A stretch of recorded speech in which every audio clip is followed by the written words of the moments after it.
February 23, 1945, Mount Suribachi, Iwo Jima.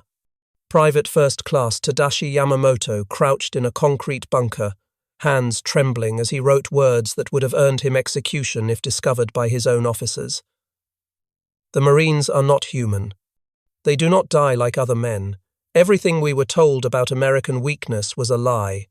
Through the firing slit, he had just witnessed something that contradicted every assumption drilled into him during training. 6 Marines had stormed his position under withering machine gun fire. 3 fell, but the others kept advancing. When his comrades unleashed a grenade barrage, 1 Marine absorbed the blast with his own body to shield his squad, then continued fighting with catastrophic wounds until he physically could not hold his weapon. The survivors took the position within minutes. 21,000 Japanese defenders occupied Iwo Jima, dug into 18 kilometers of tunnels and fortifications. They had been promised they faced soft American troops who would break under pressure. What they encountered instead would shatter every military assessment the Imperial Japanese Army had made about their enemies. The mathematics of this miscalculation were being written not in strategic plans, but in the savage reality of close-quarters combat that would leave 26,000 Marines as casualties in just 36 days. The collapse of Japanese confidence had begun long before Iwo Jima. August 7, 1942, Guadalcanal in the Solomon Islands. Corporal Hideo Takahashi, veteran of the China campaign where Japanese forces had seemed invincible, wrote in his diary after the first week of fighting, "The Americans who landed are different from any enemy we have faced. They do not retreat when surrounded. They do not surrender when their position becomes hopeless. Most disturbing, they fight at night as if darkness gives them strength rather than fear." Guadalcanal was Japan's first defensive battle in the Pacific, and the Imperial Japanese Army expected an easy victory over inexperienced American forces. The 1st Marine Division that came ashore numbered just over 16,000 men. Japanese military intelligence had described Marines as elite troops, yes, but still Americans, products of a soft democratic society that valued individual comfort over collective sacrifice. Within days, every assumption proved catastrophically wrong. Lieutenant Shigeru Fukudome commanded a reinforced company ordered to retake Henderson Field on the night of August 20th. His unit of 200 men had defeated Chinese divisions 3 times their size. They advanced in textbook fashion, confident that Americans would panic in darkness. The Marines were waiting in carefully prepared positions with interlocking fields of fire. Fukudome's company walked into a killing ground. What happened next defied everything in Japanese tactical doctrine.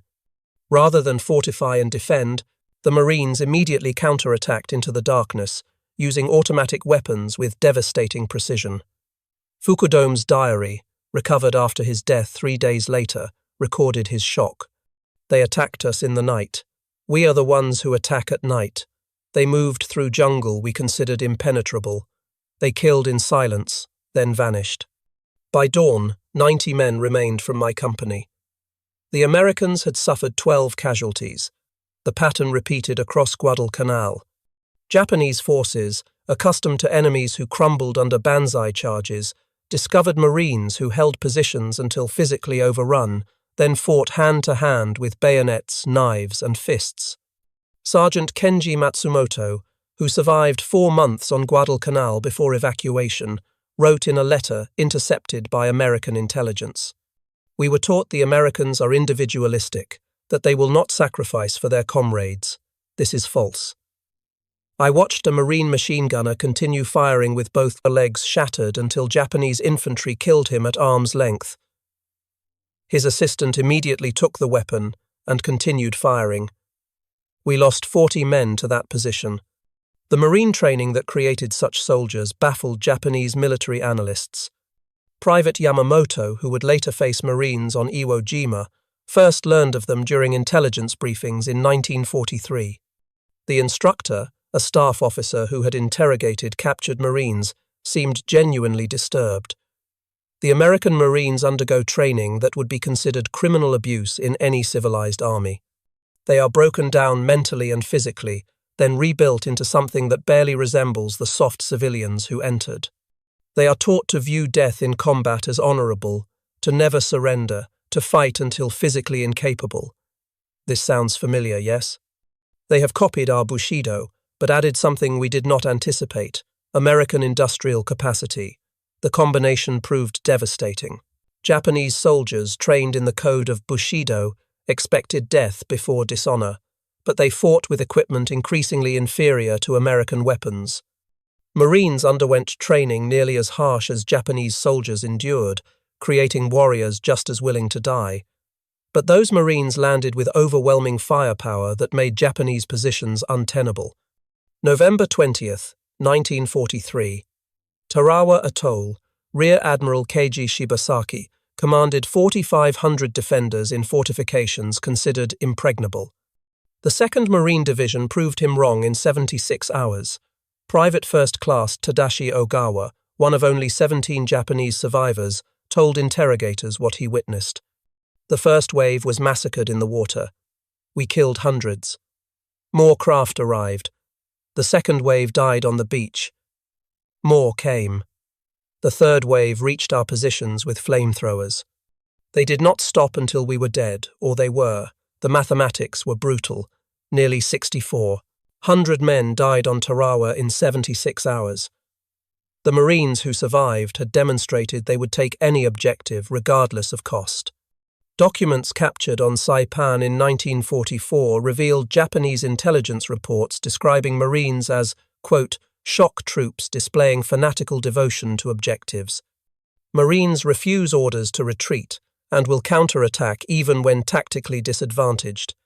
Casualties inflicted on Marines do not degrade unit effectiveness until the unit is completely destroyed. End quote. This classification emerged from systematic study. Captain Yoshio Kobayashi, who survived Guadalcanal, provided detailed comparisons. American Army infantry tactics are sound and conventional. The Marines operate differently. They advance aggressively regardless of casualties. They accept casualty rates that would cause any rational commander to halt. This is unprecedented. The speed of Marine operations proved as devastating as their firepower. Lieutenant Colonel Kunio Nakagawa, who commanded on Peleliu, planned defenses based on previous campaigns where American forces paused after landings. The Marines never paused. They landed September 15th at 08:30 and controlled half the airfield by nightfall. Nakagawa's diary recorded his shock. My defensive plan collapsed because it assumed the enemy would act rationally. The Marines do not act rationally. They act with total commitment regardless of circumstances. This total commitment manifested in ways that seemed suicidal to Japanese observers, but proved devastatingly effective. Sergeant Kenji Matsumoto, captured on Bougainville, described watching a Marine platoon assault a fortified hilltop position. The approach was across open ground, swept by machine gun fire from 3 bunkers. Japanese doctrine would have required extensive artillery preparation, followed by infantry assault under smoke cover. The Marine lieutenant assessed the position for perhaps 30 seconds, then ordered the assault with no preparation. The platoon charged directly into the fire. 7 men fell in the first 20 seconds. The survivors reached the first bunker and destroyed it with grenades and demolition charges. 3 more men fell assaulting the second bunker. The remaining Marines took it. The third bunker fell to the last 5 men standing. The platoon suffered 12 casualties from 37 men to take a position we considered impregnable. The entire action took 4 minutes from order to completion. This was not courage. This was systematic application of acceptable casualties to achieve objectives faster than we could respond. The concept of acceptable casualties horrified Japanese officers trained to value their soldiers' lives within the context of achieving objectives. Marines calculated casualties as the cost of victory and paid that cost without hesitation when the objective warranted it. This created a psychological advantage beyond material superiority. Japanese commanders, knowing Marines would accept 50% casualties to take a position, faced impossible decisions: defend with insufficient force and lose the position. defend with adequate force but weaken other positions, abandon the position and cede terrain. Every option led to defeat. The only variable was timing. Major Yoshitaka Hori, senior staff officer on Iwo Jima who survived the battle, analyzed this dilemma in post-war interrogations. General Kuribayashi understood that we could not stop the Marines. Our defenses were designed to delay them and inflict maximum casualties. We succeeded brilliantly at inflicting casualties. Over 20,000 Marines were killed or wounded in 36 days. This would have destroyed any other military force's ability to continue offensive operations. The Marines reinforced and continued attacking without any reduction in intensity. We calculated that inflicting 10,000 casualties would halt their advance for at least a week. They suffered 10,000 casualties in the first week, and their advance never slowed. This revealed the fundamental imbalance. They could replace casualties faster than we could. They had 50 Marine divisions in the Pacific Theater or training in the United States. We had finite defenders on each island. Mathematics dictated our defeat. The mathematics extended beyond simple manpower. Marines landed with logistical support that enabled sustained operations at intensities Japanese forces could not match. Second Lieutenant Toshio Yamamoto, captured on Saipan, witnessed the contrast firsthand during a nighttime infiltration. I led a patrol to observe American positions 3 days after their landing.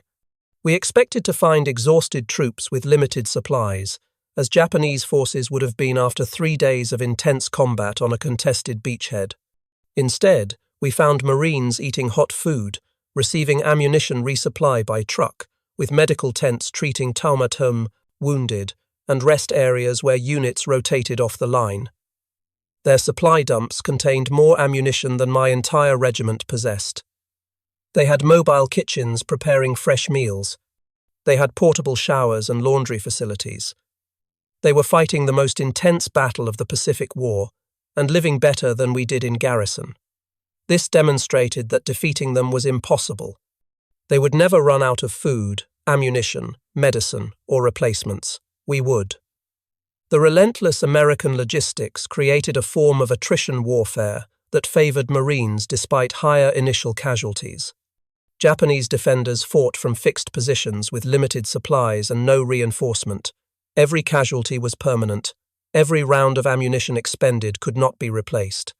Marines fought from an expanding beachhead with supplies arriving daily by ship and air. Casualties were evacuated and replaced. Ammunition was unlimited. The longer a battle lasted, the weaker Japanese defenders became while Marines grew stronger. This dynamic proved decisive on Peleliu, where Colonel Nakagawa's defense lasted from September 15th to November 27th. 1st Marine Division suffered such heavy casualties that it was withdrawn and replaced by elements of 81st Infantry Division in October. A 2nd Marine Division continued operations until Army units relieved them. The battle that Japanese planners expected to last 1 week lasted 11 weeks. Japanese defenders inflicted over 10,000 American casualties, but the Americans could afford those losses and continue attacking. Japan could not afford to defend every island at such cost. The arithmetic was unsustainable.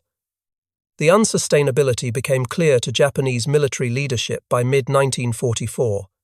Intelligence summaries distributed to garrison commanders acknowledged that Marines could not be stopped, only delayed.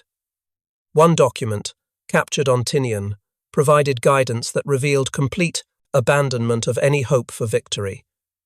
When defending against Marine assault, do not expect to hold positions indefinitely. The objective is to delay the American advance sufficiently to enable other strategic objectives. Each day of resistance is valuable. Each Marine killed or wounded is valuable. But understand that the position will fall.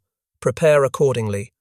Stock positions with maximum ammunition, create redundant defensive positions, plan to fall back in stages. Accept that you will likely die in the defense. Your sacrifice buys time for the Empire. There is honor in this sacrifice even without victory. This grim calculus defined Japanese defensive strategy for the final year of the Pacific War, defenders no longer fought to win battles. They fought to make those battles so costly that Americans might negotiate rather than invade Japan itself. Marines, by accepting casualties that would have forced other armies to halt, negated this strategy. They paid the price demanded and continued advancing. No cost was too high, no position was too strong. The offensive never stopped. Private Tadashi Ogawa, one of the few survivors from Tarawa, later described the psychological impact of facing such an enemy.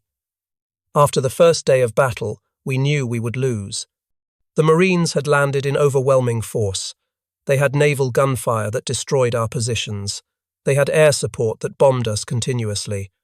But we still believed we could make them pay such a terrible price they would reconsider future invasions. Then we watched them continue attacking despite horrific casualties. They walked through machine gun fire that killed dozens. More Marines came behind them. We killed them too. More came. We fought for 3 days with absolute commitment. We inflicted thousands of casualties. We died almost to the last man, and the Marines took Tarawa on schedule. They paid the price we demanded and continued their advance across the Pacific.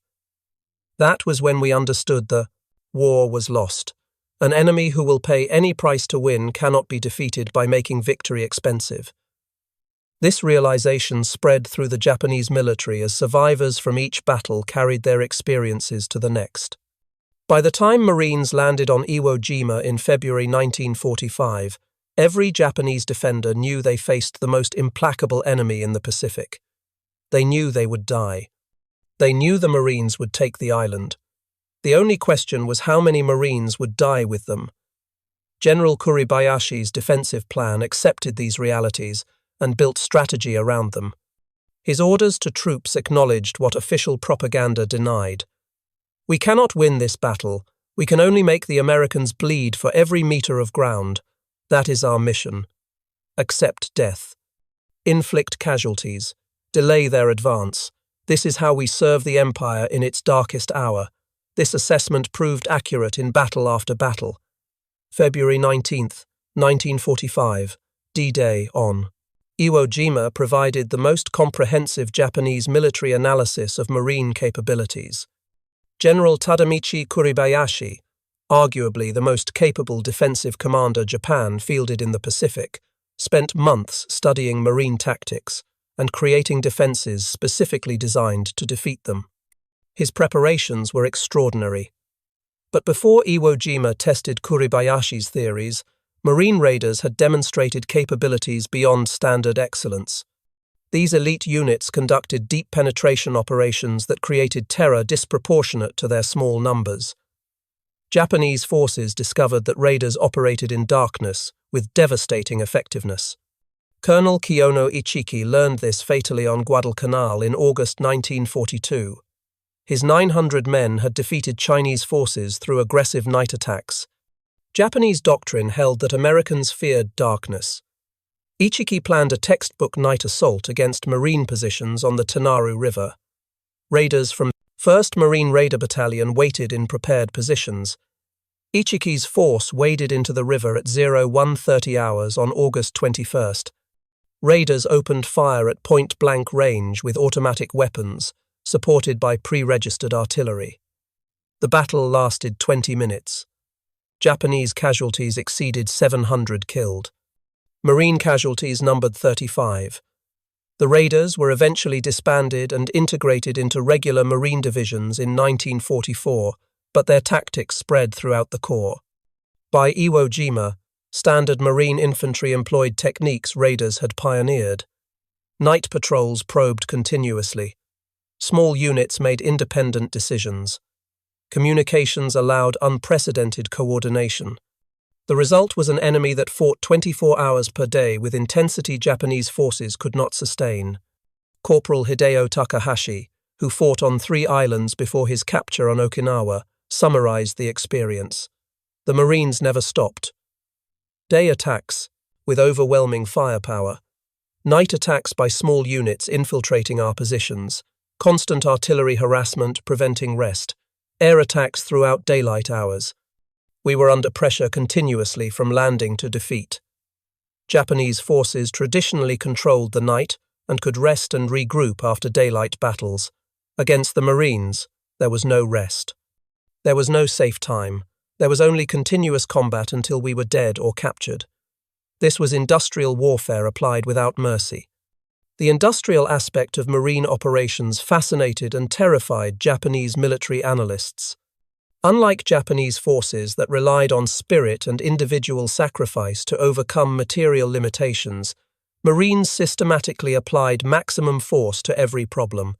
When faced with a fortified position, they did not rely on courage or clever tactics.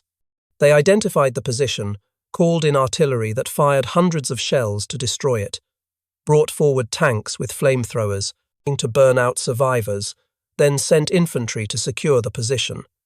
If resistance continued, naval gunfire from destroyers or battleships would obliterate the entire area. This methodical destruction was horrifying in its efficiency. Second Lieutenant Saburo Endo, artillery forward observer on Saipan, watched Marine combined arms tactics during the June 1944 invasion. His diary recorded detailed observations. The Marines landed under covering fire from warships that fired continuously for 3 hours before the first landing craft touched the beach. Aircraft bombed our positions for 2 hours before the landing. When Marines came ashore, every movement was supported by tanks, artillery, naval gunfire, and airstrikes. They advanced slowly and carefully, destroying everything in their path. When we stopped them at prepared positions, they called in battleship fire that literally erased hills from the landscape. They did not try to overcome our positions through courage or clever tactics. They used overwhelming force to eliminate the positions, then advanced. This is not warfare as we understand it. This is industrial destruction, applied systematically until resistance becomes impossible. We fought with rifles and light machine guns. They fought with an entire industrial nation's resources. Endo's observations captured what many Japanese soldiers realized too late. The Pacific War was not a test of warrior spirit or tactical excellence. It was a contest between Imperial Japan's limited industrial base and America's overwhelming production capacity.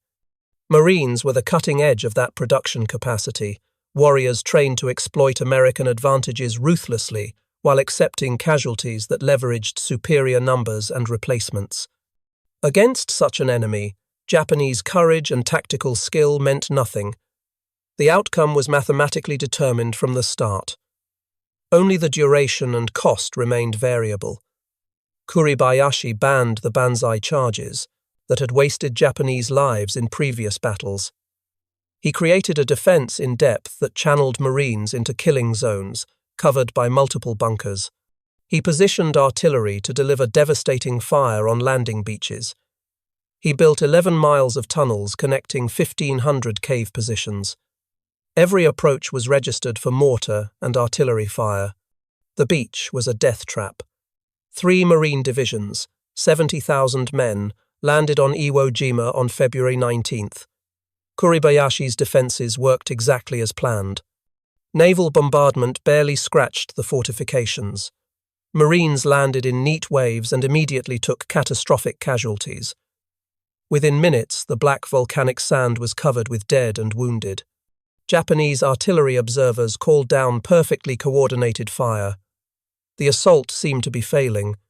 Then something happened that Kuribayashi had not anticipated, though he should have from previous battles. The Marines did not withdraw to regroup. They advanced into the artillery fire. They found the gaps between Japanese positions and exploited them. When bunkers stopped the advance, demolition teams crawled forward under fire to destroy them. When those teams died, other Marines took their place. The attack never stopped. Private First Class Tadashi Yamamoto watched from his bunker as Marines assaulted the position to his right. His diary records the incomprehension Japanese defenders felt. A Marine flamethrower team approached the bunker. We killed the operator.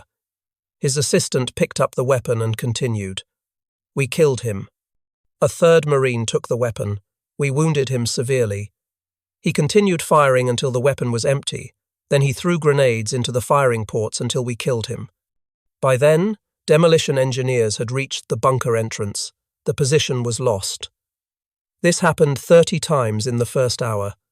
How do you defeat men who will not stop? The answer, as Japanese defenders discovered, was that you could not. The brutal arithmetic of Iwo Jima demonstrated Marine doctrine in its purest form. 70,000 Marines landed, 26,000 became casualties, including nearly 7,000 killed. But all 21,000 Japanese defenders died except for 1,016 who were captured, most because they were unconscious or too wounded to resist. The Marines paid an almost unimaginable price, but they took every objective. Kuribayashi himself, who survived until late March 1945, wrote his final assessment in a message smuggled to Tokyo before the position collapsed. The Marines are the most effective fighting force I have encountered. They possess several attributes that make them uniquely dangerous. First, their training creates soldiers willing to accept casualties that would break other units. Second, their firepower exceeds ours by a factor of 5-to-1 in artillery and 10-to-1 in air support. Third, their junior leaders make decisions at squad level that our officers make at company level, allowing them to exploit opportunities faster than we can react. Fourth, and most critical, they never stop attacking. There is no defense that can survive this combination indefinitely. This final point terrified Japanese defenders across the Pacific. Soldiers could accept defeat in battle. They could understand being outgunned or outmaneuvered. What they could not comprehend was an enemy that simply would not stop regardless of losses. Corporal Hideo Takahashi, who fought on 3 islands before his capture on Okinawa, explained in a post-war interview, "You must understand the difference between Marines and other American forces. Army units would attack, take casualties, and pull back to reorganize. This is sensible military doctrine. Marines would attack, take casualties, and continue attacking over the bodies of their own dead. This is not military doctrine. This is something else entirely. The quality that made Marines so feared was deliberately created through training that broke recruits down to nothing, then rebuilt them into warriors whose identity was inseparable from the Corps itself." Documents captured on Saipan included interrogation reports of a Marine prisoner who explained the transformation to bewildered Japanese intelligence officers. Boot camp lasts 8 weeks. For the first 4 weeks, drill instructors destroy everything civilian in the recruit. You are told you are worthless, that you will never be a Marine, that you should quit and join the army. The abuse is psychological and physical. You are pushed until you think you cannot continue, then pushed further. Those who quit are publicly shamed. Those who remain learn that surrender is not an option. The interrogation report noted the Japanese officer's response. This resembles our own training, but more systematic. However, the Marine prisoner then described something that had no parallel in Japanese military training. The second 4 weeks, the instructors build you into a Marine. You learn that you are part of something greater than yourself, that every Marine who ever lived is your brother. This created something unique. Marines fought because to fail was to betray every Marine who had ever lived. The psychological pressure created fighters who would advance when rational calculation said to stop. Japanese forces encountered this mentality in its most concentrated form during Banzai charges that should have succeeded but failed catastrophically. October 24 through 25, 1944. Saipan. Colonel Takuya Takashina led approximately 3,000 Japanese soldiers in a final Banzai charge against Marine positions. Japanese doctrine held that such an assault, conducted with absolute commitment, would shatter any defense through sheer ferocity and the defenders' fear of being overrun. The Marines of the 27th Infantry Division, positioned in the attack's path, were mostly sleeping when the charge began at 0300 hours. Japanese soldiers poured into the Marine lines screaming, "Bayonets fixed," overwhelming forward positions through sheer numbers. Traditional doctrine would call for a fighting retreat to regroup. The Marines counterattacked immediately. Officers and sergeants organized desperate defensive stands at key positions. Marines used every weapon available, from artillery firing at point-blank range to trench knives in hand-to-hand combat. The fighting lasted 4 hours. When dawn broke, Japanese bodies covered an area 500 meters deep. American casualties numbered 90 killed and 247 wounded. 3,000 Japanese soldiers died. Private First Class Takeshi Yoshida survived the charge with severe wounds. His interrogation report, filed 3 days later, captured the shock Japanese soldiers felt. We were told that Americans fear close combat, that they rely on firepower because they are cowards at heart. We charged into their positions expecting them to break. They fought us hand to hand and defeated us. I saw a Marine sergeant kill 7 men with a bayonet and a pistol before he fell. This is not cowardice. We were lied to. The lies extended to every aspect of Marine capabilities. Japanese propaganda had spent years describing Americans as soft, individualistic people who could not withstand hardship. Marines sleeping in foxholes filled with water, eating cold rations for weeks, fighting in 100-degree heat with 80% humidity, contradicted those claims. Japanese soldiers, supposedly trained for hardship, watched Marines thrive in conditions that taxed Japanese endurance to its limits. Corporal Kenji Matsumoto, who survived Guadalcanal before transfer to Bougainville, where he was captured in February 1944, described the contrast in conditions. We were on reduced rations by September 1942, rice twice per day, sometimes less. We supplemented with anything edible we could find in the jungle. We watched the Marines eat 3 full meals daily, sometimes more. They received regular resupply by air and sea. They had fresh water, medical supplies, ammunition without limit. We realized we were fighting an enemy who would never run out of resources. That understanding broke something in us. The material superiority Marines enjoyed was devastating. When faced with fortified bunkers, Marines called in artillery that delivered hundreds of shells in minutes, brought forward Sherman tanks with flamethrowers, and used naval gunfire that could level hills. If that failed, demolition teams would pack hundreds of pounds of explosives against positions.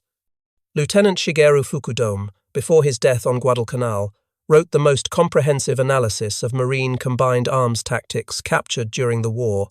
The Marines do not fight like individual soldiers. They fight like the parts of a single machine. Riflemen fix our position. Machine gunners suppress our fire.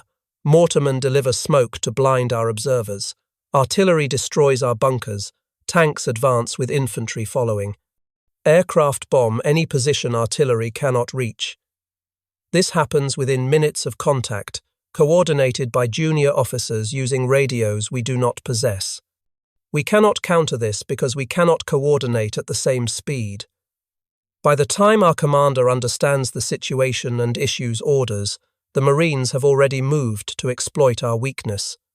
This speed of execution was possible because Marines delegated authority to the lowest possible level. Sergeants made decisions that Japanese doctrine reserved for captains.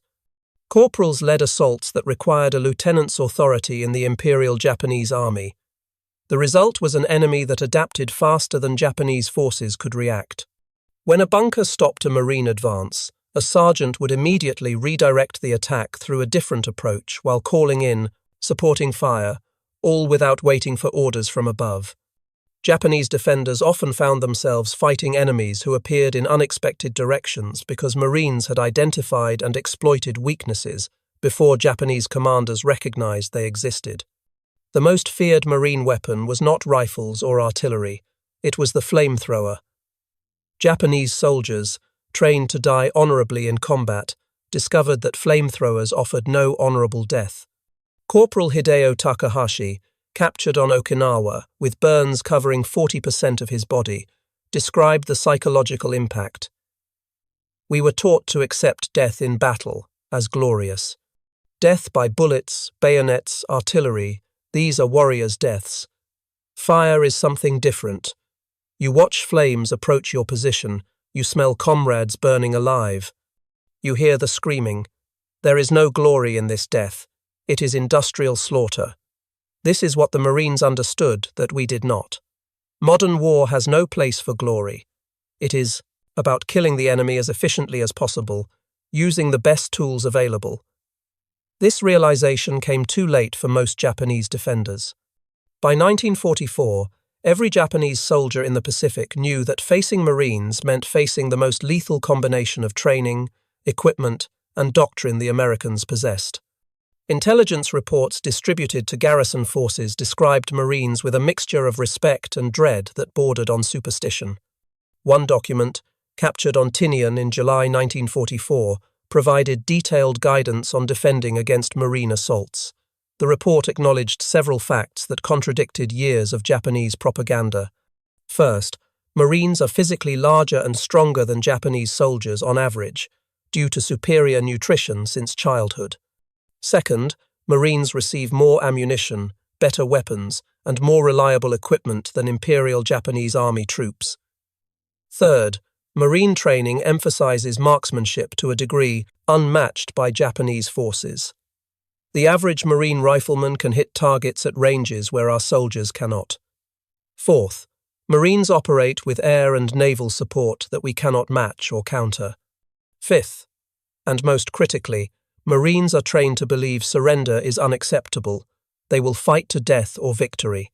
There is no third option. The report then provided tactical guidance that revealed how thoroughly Japanese confidence had collapsed. When facing Marines, do not expect them to retreat. Do not assume casualties will degrade their morale. Do not believe superiority in numbers provides an advantage, as their firepower negates numerical superiority. Do not attempt banzai charges unless no other option exists, as Marines will slaughter charging troops with automatic weapons and artillery. Do not expect them to fear nighttime attacks, as they fight effectively in darkness. The only effective defense is prepared positions protected by interlocking fields of fire, with multiple fallback positions prepared in advance, and with the understanding that the position will eventually fall. The goal is not to stop the Marines, but to exact maximum casualties before the position is overrun. This defensive doctrine acknowledged reality but offered no path to victory. General Tadamichi Kuribayashi, preparing Iwo Jima's defenses in early 1945, understood this perfectly. He wrote to his wife in January, 1 month before the invasion.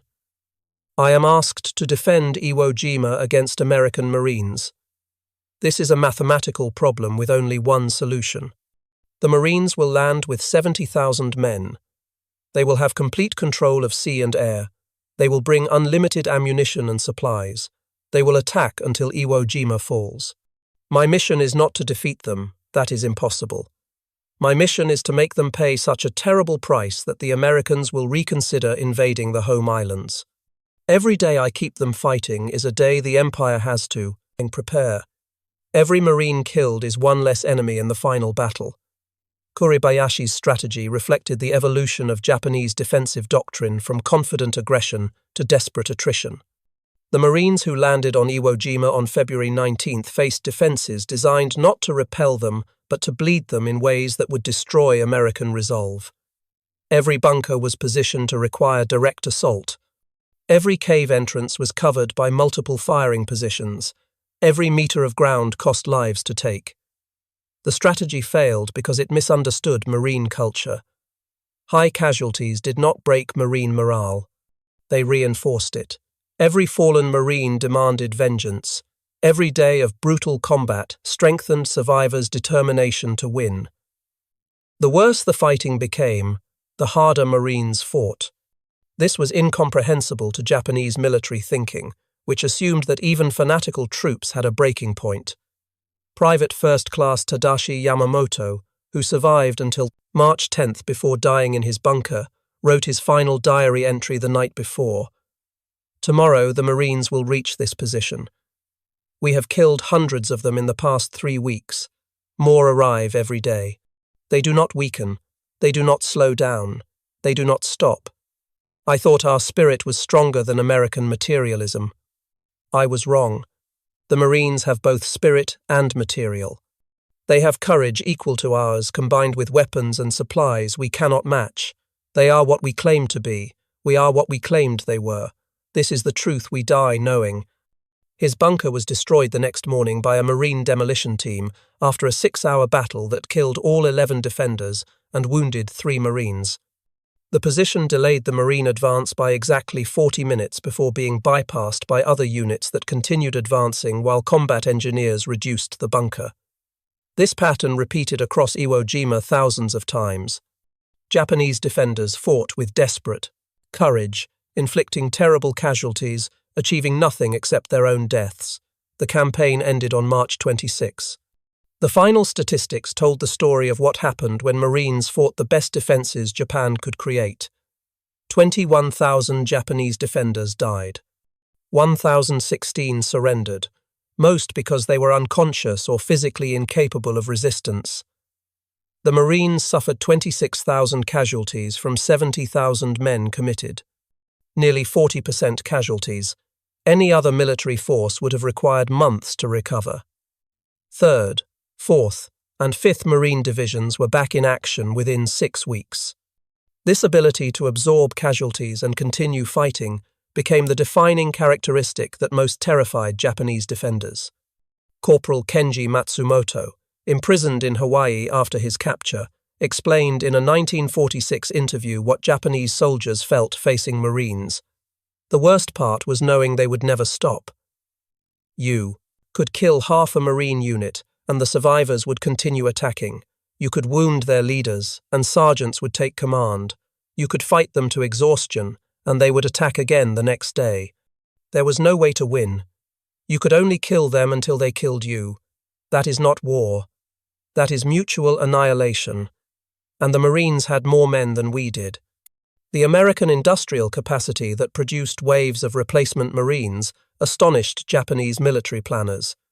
Intelligence reports from late 1944 noted that Marine divisions suffered 75% casualties on Peleliu in September 1944, then returned to full strength within 3 months. Those replacements landed on Iwo Jima in February and fought with the same effectiveness as veterans. This ability to regenerate defeated units was beyond Japanese capability. The Imperial Japanese Army had no comparable training system, no replacement pipeline that could maintain unit quality while absorbing catastrophic losses. American efficiency extended to every aspect of Marine operations.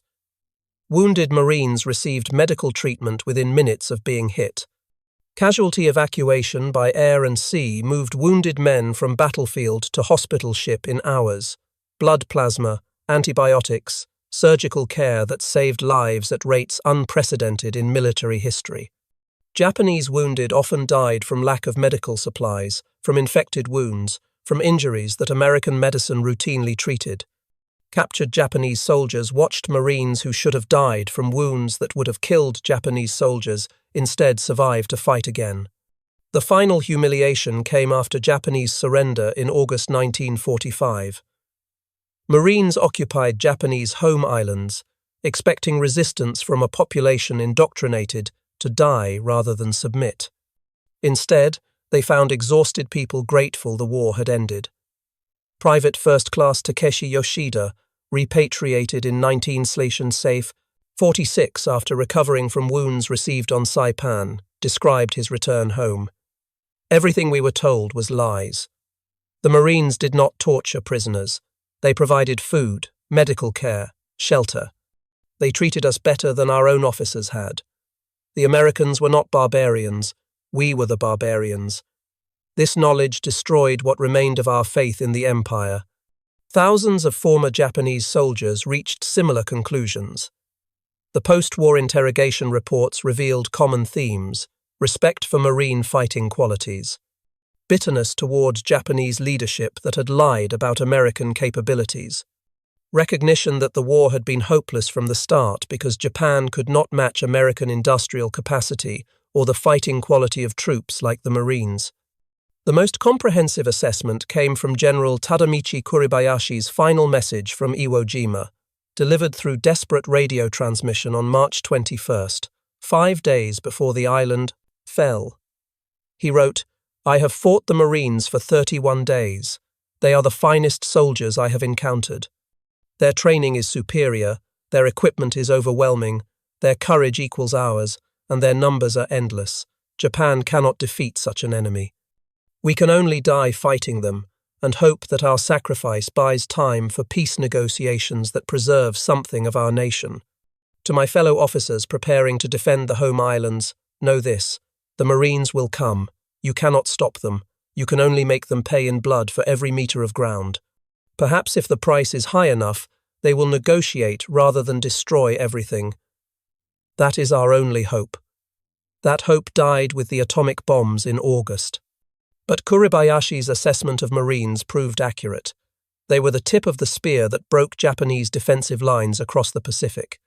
They paid a terrible price, with casualty rates that would have destroyed lesser organizations. But they never broke, never retreated, never surrendered an objective. They were exactly what Japanese propaganda had claimed the Imperial Japanese Army was: invincible warriors who would fight to death before accepting defeat. The final irony was that Marines achieved this through systematic training and overwhelming material support, not through mystical warrior spirit or racial superiority. They proved that modern warfare required both courage and industrial capacity, both training and technology, both individual sacrifice and national resources. Japan had courage and training. America had everything. The Marines embodied that totality in a way no other American unit matched. Japanese veterans recognized this distinction. Corporal Hideo Takahashi, interviewed in 1975 as an old man, summarized what his generation learned fighting Marines. We were taught that spirit conquers material, that our will to die made us invincible. The Marines taught us that spirit plus material conquers spirit alone.